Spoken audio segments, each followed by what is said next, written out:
Prithibi Tumhallamba Yaba experiment. Ngasi chawkhatle hariba miyoiba ngasi oriba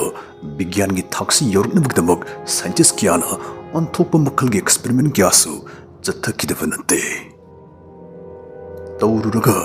kari phal orkani khangdaba adugumba yam khudong tiningai oiba changyeng phawba miyoibagi khangba langtaknabagi mayaina adum pangthoki chathaki madudi ꯑꯩꯈꯣꯏꯒꯤ ꯌꯨꯝ ꯒ꯭ꯔꯍꯁ ꯐꯥꯎꯕ ꯄꯨꯡꯇꯨꯝ ꯇꯨꯝꯍꯜꯂꯝꯕ ꯌꯥꯕ ꯖꯤꯕ ꯄꯥꯟꯕ ꯈꯨꯟꯗꯥ ꯂꯩꯇꯥꯍꯜꯂꯝꯗꯕ ꯌꯥꯕ ꯑꯗꯨꯒꯨꯝꯕ ꯆꯥꯡꯒꯤ ꯑꯦꯛꯁꯄꯦꯔꯤꯃꯦꯟꯠ ꯐꯥꯎꯕ ꯁꯝꯅꯥꯗ ꯂꯤꯠꯂꯒ ꯑꯗꯨꯝ ꯆꯠꯊꯔꯝꯈꯤ ꯑꯗꯨꯅ ꯃꯁꯤꯒꯤ ꯚꯤꯗꯤꯑꯣꯁꯤꯗ ꯄꯨꯔꯒ ꯂꯥꯛꯆꯔꯤ ꯌꯥꯝ ꯁꯥꯊꯤꯅ ꯈꯨꯗꯣꯡꯊꯤꯅꯤꯡꯉꯥꯏ ꯑꯣꯏꯕ ꯑꯩꯈꯣꯏꯒꯤ ꯃꯥꯂꯦꯝ ꯄ꯭ꯔꯤꯊꯤꯕꯤ ꯑꯁꯤ ꯂꯣꯏꯁꯤꯜꯂꯝꯕ ꯌꯥꯕ ꯆꯥꯡꯒꯤ ꯑꯦꯛꯁꯄꯦꯔꯤꯃꯦꯟꯠ ꯈꯔ ꯑꯍꯥꯟꯕꯗ ꯑꯩꯈꯣꯏ 1970 ꯔꯁꯤꯌꯥꯗ ꯂꯥꯛꯁꯤ ꯃꯇꯝꯁꯤ USSRꯒ ꯑꯃꯦꯔꯤꯀꯥꯒ ꯃꯨꯛꯈꯥꯏꯅꯔꯤꯉꯩ ꯅꯪꯅ ꯍꯦꯟꯅ ꯁꯣꯜꯂꯤ ꯑꯩꯅ ꯍꯦꯟꯅ ꯀꯜꯂꯤꯗꯅ ꯑꯩꯈꯣꯏ ꯃꯨꯛꯈꯥꯏꯅꯔꯤꯉꯩ ꯃꯇꯝꯅꯤ ꯕꯤꯒ꯭ꯌꯥꯟ ꯂꯝꯖꯦꯜ ꯇꯥꯟꯅꯔꯤꯕꯅꯤꯗꯅ ꯃꯕꯥꯅꯤꯅ ꯑꯣꯟꯊꯣꯛꯄ ꯆꯥꯡꯌꯦꯡ ꯑꯃꯁꯨꯡ ꯃꯥꯒꯤ ꯊꯣꯛꯄ ꯆꯠꯊꯅꯈꯤ ꯑꯣꯟꯊꯣꯛꯄ ꯆꯥꯡꯌꯦꯡ ꯑꯗꯨꯗꯤ ꯑꯇꯩ ꯅꯠꯇꯦ ꯄ꯭ꯔꯤꯊꯤꯕꯤꯒꯤ ꯈ꯭ꯋꯥꯏ ꯃꯊꯛ ꯊꯪꯕ ꯂꯩꯔꯣꯜ ꯀꯔꯁ ꯑꯁꯤꯗ ꯃꯈꯥ ꯇꯥꯅ ꯂꯨꯊꯅ ꯇꯧꯊꯔꯒ ꯄ꯭ꯔꯤꯊꯤꯕꯤꯒꯤ ꯃꯅꯨꯡ ꯃꯈꯥꯗꯨꯗ ꯀꯔꯤ ꯂꯩ ꯍꯥꯏꯅ ꯍꯥꯟꯅ ꯈꯪꯗꯣꯛꯄ ꯇꯥꯅꯕꯒꯤ ꯕꯤꯒ꯭ꯌꯥꯟꯒꯤ ꯂꯝꯖꯦꯜꯅꯤ ꯑꯗꯨꯕꯨ ꯑꯃꯦꯔꯤꯀꯥꯗꯤ 1966ꯇ ꯃꯈꯣꯏꯒꯤ ꯁꯦꯟꯃꯤꯠꯂꯣꯟ ꯄꯨꯊꯔꯛꯄꯗꯒꯤ ꯇꯧꯊꯕꯒꯤ ꯊꯕꯛ ꯑꯁꯤ ꯂꯦꯞꯈ꯭ꯔꯦ ꯃꯈꯥ ꯇꯥꯅ ꯇꯧꯊꯈꯤꯗ꯭ꯔꯦ ꯑꯗꯨꯕꯨ ꯁꯣꯚꯤꯌꯦꯠꯇꯤ ꯂꯩꯅꯨꯡꯗ ꯃꯈꯨꯜ ꯑꯃ ꯍꯨꯊꯔꯛꯄꯒꯤ ꯊꯕꯛ ꯑꯁꯤ ꯂꯦꯞꯇ꯭ꯔꯤ 1970ꯗꯒꯤ ꯍꯧꯔꯒ 1994 ꯐꯥꯎꯕ ꯍꯨꯊꯔꯛꯄ ꯑꯁꯤꯗꯤ ꯁꯣꯚꯤꯌꯦꯠꯅ ꯀꯣꯂꯥ ꯄꯦꯅꯤꯟꯁꯨꯂꯥꯗ ꯍꯨꯊꯔꯤꯕ ꯃꯈꯨꯜ ꯑꯁꯤꯅ ꯄ꯭ꯔꯤꯊꯤꯕꯤꯒꯤ ꯑꯣꯏꯅ ꯈ꯭ꯋꯥꯏꯗꯒꯤ ꯂꯨꯕ ꯃꯈꯨꯜ ꯑꯗꯨ ꯑꯣꯏꯔꯦ ꯃꯃꯤꯡ SG-3 ꯊꯣꯜꯂꯕ ꯁꯤꯒꯤ ꯃꯈꯨꯜ ꯑꯁꯤ ꯏꯟꯆꯤ 9 ꯄꯥꯏ ꯑꯗꯨꯒ ꯀꯤꯂꯣꯃꯤꯇꯔ 12 ꯂꯨꯏ ꯃꯁꯤꯃꯛꯇꯤ ꯄ꯭ꯔꯤꯊꯤꯕꯤꯒꯤ ꯈ꯭ꯋꯥꯏꯗꯒꯤ ꯂꯨꯕ ꯃꯐꯝꯅꯤ ꯍꯥꯏꯅꯔꯤꯕ ꯃꯔꯤꯌꯥꯅꯥ ꯇ꯭ꯔꯦꯟꯆꯇꯒꯤ ꯐꯥꯎ ꯐꯤꯠ 3,000 ꯂꯨꯊꯔꯤꯕꯅꯤ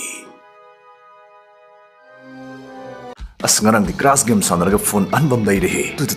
ꯃꯁꯤ ꯏꯔꯥꯏ ꯂꯥꯏꯕ ꯌꯥꯝꯁꯨ ꯏꯟꯇꯔꯦꯁꯇꯤꯡ ꯑꯣꯏꯕ ꯒꯦꯝꯅꯦ ꯃꯗꯨꯗꯤ 1xp ꯂꯣꯏꯔꯦ ꯁꯤꯗ ꯇꯧꯗꯣꯏꯁꯤ ꯄ꯭ꯂꯦꯟꯁꯤ ꯄꯣꯈꯥꯏꯈꯤꯗ꯭ꯔꯤꯉꯩꯗ ꯏꯁꯥꯒꯤ ꯋꯤꯅꯤꯡꯁ ꯐꯠ ꯂꯧꯍꯧꯕꯒꯤ ꯋꯥꯅꯤ ꯑꯗꯨꯒ ꯁꯤꯗꯅꯦ ꯑꯩꯈꯣꯏ ꯏꯁꯥꯅ ꯑꯄꯥꯝꯕ ꯑꯦꯃꯥꯎꯟꯠ ꯑꯃꯍꯦꯛꯇꯗ ꯁꯥꯟꯅꯈꯤ ꯌꯥꯏ ꯀꯨꯏꯅ ꯉꯥꯏꯔꯤꯈꯩ ꯃꯅꯥ ꯆꯥꯎꯕꯕꯨꯗꯤ ꯍꯦꯜꯂꯤ ꯑꯣ ꯌꯦꯁ ꯑꯩꯗꯤ ꯑꯃꯨꯛꯀꯁꯨ ꯊꯣꯏꯔꯦ ꯊꯥꯈꯤꯕ ꯑꯦꯃꯥꯎꯟꯠ ꯗꯕꯜꯗ ꯊꯣꯏꯔꯦ ꯊꯣꯔꯛꯄ ꯁꯦꯜꯁꯤ ꯄꯦꯇꯤꯑꯦꯝ ꯕꯦꯡꯛꯇꯒꯤ ꯂꯧꯊꯣꯛꯑꯅꯤ ꯁꯤꯗ ꯑꯇꯩ ꯑꯇꯣꯞꯄ ꯒꯦꯝꯁꯤꯡꯁꯨ ꯌꯥꯎꯔꯤ under and over dice head and tail ꯑꯁꯤꯅꯆꯤꯡꯕꯁꯤꯡꯁꯤ ꯁꯥꯟꯅꯔꯒ ꯗꯥꯎꯕꯨ ꯌꯥꯔꯒꯗꯤ ꯑꯗꯣꯝ BMW car iPhone laptops cash price ꯃꯈꯜ ꯃꯊꯦꯜ ꯃꯅꯥꯁꯤꯡ ꯐꯪꯕ ꯌꯥꯍꯜꯂꯤ ꯔꯦꯖꯤꯁꯇ꯭ꯔꯦꯁꯟ ꯇꯧꯕꯗ ꯑꯩꯒꯤ ꯄ꯭ꯔꯣꯃꯣ ꯀꯣꯗ ꯑꯁꯤ ꯁꯤꯖꯤꯟꯅꯔꯒꯗꯤ ꯑꯗꯣꯝ ₹130,000 ꯑꯃꯗꯤ 150 ꯐ꯭ꯔꯤ ꯁ꯭ꯄꯤꯟꯁ ꯐꯪꯒꯅꯤ ꯂꯤꯡꯛ ꯀꯃꯦꯟꯠꯗ ꯍꯥꯞꯆꯔꯝꯃꯒꯦ ꯑꯄꯥꯝꯕꯁꯤꯡ ꯂꯥꯏꯕꯛ ꯌꯦꯡꯕꯤꯌꯨ ꯁꯥꯏꯟꯁꯇ ꯉꯥꯎꯖꯕꯁꯤꯡꯅꯗꯤ ꯃꯈꯨꯜꯁꯤꯒꯤꯗꯃꯛꯇ ꯃꯈꯣꯏ ꯂꯥꯡꯇꯛꯅꯕ ꯐꯥꯎꯅꯈꯤ ꯑꯗꯨꯕꯨ ꯙꯔꯃꯗ ꯂꯥꯏꯇꯤꯟꯗ ꯀꯥ ꯍꯦꯟꯅ ꯍꯛꯆꯤꯟꯕꯁꯤꯡꯅꯗꯤ ꯃꯈꯨꯜꯁꯤꯒꯤꯗꯃꯛ ꯂꯥꯏꯁꯣꯟ ꯁꯣꯜꯂꯒ ꯈꯪꯅꯔꯝꯃꯤ ꯃꯗꯨꯗꯤ ꯃꯈꯨꯜ ꯑꯁꯤ ꯂꯨꯊꯃꯟꯈꯤꯕꯁꯤꯗꯩꯗ ꯃꯈꯨꯜꯁꯤ ꯅꯔꯛꯀꯤ ꯀꯣꯝ ꯌꯧꯔꯝꯕ ꯇꯥꯔꯦ ꯃꯁꯤꯗꯒꯤ ꯇꯤꯟꯃꯨ ꯂꯩꯃꯨ ꯗꯤꯃꯟꯁꯤꯡ ꯊꯣꯔꯛꯄ ꯇꯥꯔꯦꯗꯅ ꯀꯤꯅꯈꯤꯕꯁꯨ ꯀꯣꯡꯒꯥꯏꯅꯤ ꯂꯩꯄꯨꯡꯐꯝ ꯑꯦꯛꯁꯄꯔꯠꯁꯤꯡꯅꯗꯤ ꯃꯈꯨꯜ ꯑꯁꯤꯗ ꯂꯩꯕꯥꯛ ꯌꯥꯝ ꯊꯨꯅ ꯖꯔ ꯀꯤꯟꯊꯁꯤꯟꯈꯤꯕꯗꯒꯤ ꯀꯟꯇ꯭ꯔꯣꯜ ꯇꯧꯕ ꯉꯝꯃꯣꯏꯗꯕ ꯑꯗꯨꯒꯨꯝꯕ ꯁꯛꯇꯤ ꯂꯩꯔꯕ ꯁꯥꯏꯁꯃꯤꯛ ꯐꯣꯔꯁ ꯑꯃ ꯊꯣꯛꯍꯜꯂꯔꯕ ꯇꯥꯔꯦꯗꯅ ꯎꯔꯥꯎ ꯊꯔꯥꯎꯅꯈꯤ ꯑꯗꯨꯕꯨ ꯃꯈꯨꯜ ꯑꯁꯤꯅ ꯃꯤꯋꯥ ꯃꯩꯁꯥꯅ ꯄꯤꯛ ꯊꯟꯖꯔꯒꯁꯨ ꯃꯁꯤꯃꯛꯅ ꯈꯨꯗꯣꯡꯊꯤꯕꯗꯤ ꯑꯃꯠꯇ ꯊꯣꯛꯍꯟꯈꯤꯗꯦ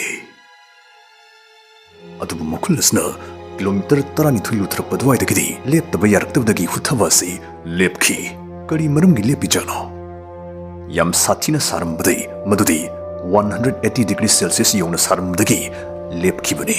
ꯃꯁꯤꯃꯛꯇꯤ ꯁꯥꯏꯟꯇꯤꯁꯁꯤꯡꯅ ꯚꯥꯞꯅ ꯁꯥꯒꯠꯂꯨꯕ ꯆꯥꯡꯗꯒꯤ ꯌꯥꯝ ꯁꯥꯊꯤꯅ ꯍꯦꯜꯂꯝꯃꯤꯕꯅꯤ 1995ꯇꯗꯤ ꯁꯤꯒꯤ ꯃꯈꯨꯜ ꯑꯁꯤ ꯎꯄꯥꯏ ꯂꯩꯔꯔꯣꯏ ꯀꯥꯟꯅꯔꯔꯣꯏ ꯈꯟꯅ ꯃꯥꯅꯦ ꯑꯗꯨꯝ ꯐꯨꯟꯖꯤꯟꯈ꯭ꯔꯦ ꯑꯅꯤꯁꯨꯕ ꯑꯦꯛꯁꯄꯦꯔꯤꯃꯦꯟꯠ ꯈꯨꯠꯂꯥꯏ ꯑꯣꯟꯊꯣꯛꯂꯕ ꯃꯍꯤꯛ ꯕ꯭ꯂꯦꯛꯀꯤ ꯃꯍꯤꯛ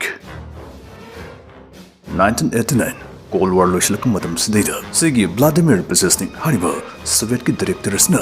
ꯑꯩꯅ ꯑꯩꯈꯣꯏꯒꯤ ꯃꯤ ꯑꯣꯏꯖꯔꯒꯦ ꯑꯩꯒꯤ ꯂꯩꯕꯥꯛꯁꯤ ꯄꯥꯝꯗ꯭ꯔꯦ ꯅꯨꯡꯁꯤꯗ꯭ꯔꯦ ꯍꯥꯏꯅ ꯕ꯭ꯔꯤꯇꯤꯁ ꯑꯦꯝꯕꯦꯁꯤꯗ ꯀꯟꯇꯦꯛ ꯇꯧꯔꯛꯈꯤ ꯑꯔꯣꯟꯕ ꯋꯥ ꯀꯌꯥ ꯈꯪꯕ ꯉꯝꯃꯅꯤ ꯈꯟ ꯕ꯭ꯔꯤꯇꯤꯁꯅ ꯃꯥꯕꯨ ꯂꯧꯁꯤꯜꯂꯝꯃꯤ ꯑꯗꯨꯕꯨ ꯃꯥꯅ ꯍꯥꯏꯗꯣꯔꯛꯄ ꯑꯔꯣꯟꯕ ꯋꯥ ꯑꯃꯅ ꯑꯪꯒ꯭ꯔꯦꯖꯁꯤꯡ ꯁ꯭ꯋꯥꯏ ꯂꯥꯎꯍꯟꯈꯤꯕꯅꯤ ꯚ꯭ꯂꯥꯗꯤꯃꯤꯔ ꯂꯦꯅꯤꯟꯒ꯭ꯔꯦꯗꯇ ꯂꯩꯕ Institute of Ultra Pure Biological Preparations-ꯇ ꯗꯥꯏꯔꯦꯛꯇꯔꯅꯤ ꯑꯣꯏꯔꯝꯃꯤꯁꯤ ꯃꯥꯅ ꯃꯐꯝ ꯑꯁꯤꯗ ꯁꯣꯚꯤꯌꯦꯠꯅ ꯑꯔꯨꯕ ꯂꯩꯅꯥ ꯇꯤꯟꯅꯥ ꯅꯥꯍꯜꯂꯤꯕ ꯄꯦꯊꯣꯖꯟ ꯁꯤꯖꯤꯟꯅꯔꯒ ꯂꯥꯟꯒꯤ ꯈꯨꯠꯂꯥꯏ ꯁꯥꯕ ꯍꯧꯈ꯭ꯔꯦꯕ ꯋꯥꯐꯝ ꯑꯁꯤ ꯃꯀꯥ ꯐꯣꯡꯗꯣꯛꯈꯤ Hariba mahik matagi khulai si Soviet ki aronba laboratories amadi chemical plants the paktak saba hokre haina mana maka phungdur kibani. Antibiotic amadi tikanu ka karim ta kanari dugumba akan mahik naktani hairi. Vladimir sigi mahik simidi ta singni yahore khangmada tamthirab laishat bubonic plague thon kiba Yersinia pestis asidi ta singni yahore haiki. Bubonic plague Mingsetom Swan Sweden Tabiramani, a Kivaki Masani, Taramari Subuchahi Chada, Laisha the Sna European Upon Mamishingi, Chad Humfu, Hard Krivani. Sovietna, Mokuda Kadan Tarakpi Yignever, like Laishatki and Suvaron, Kudolto Singe, Sam Saramli. Mixi Maquina, Sigmo Warhit the Halaga, Prithibi Yohaning Momofum Amadik, the Yam Lina Tuna Sasset, Tinbirunaba Yohalunabagi Pibunda, Lay Hore Heidi. Karigumba Vladimir na hariba was na sumbo ragadi Soviet ki yigna boxing makhoi gi batan bagi kit khunamda population tumna nara sin bagi filmda lai khre sem sa khre haibani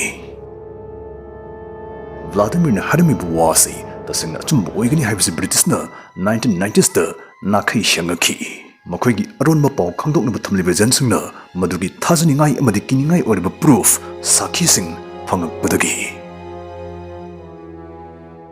Adu 1991 da Soviet Union kai kibada makhoi aronba facilities sing susudum chai kramale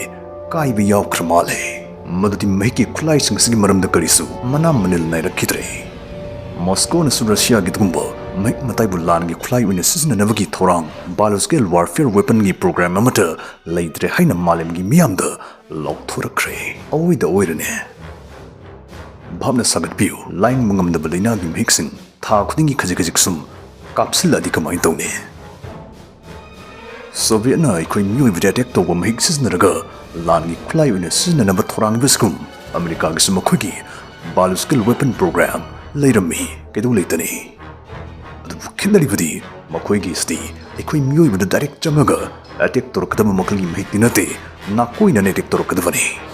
madudi makhoi gi sti mahi marong de attack to wam hik ni maruina malam da khwadi gi darkar oriba Fight Janariba Mahimarong home to Jag Gehu Po Homes for a hing makeup to the Puntum to the Mangan Mugamma Makalgi Mahigni Fungusni Lomi Sinadi Masi Quadi Sati Gumbo Bob Sapki Mahigni Haina Bautopa Zuri Tea Crib Mahigni Maxi Sprayers or Bomb Oina Non Taktagi Yanavli Boxing the Tataraga Charai Landavagi Chak Tang Baton Navagi Torangni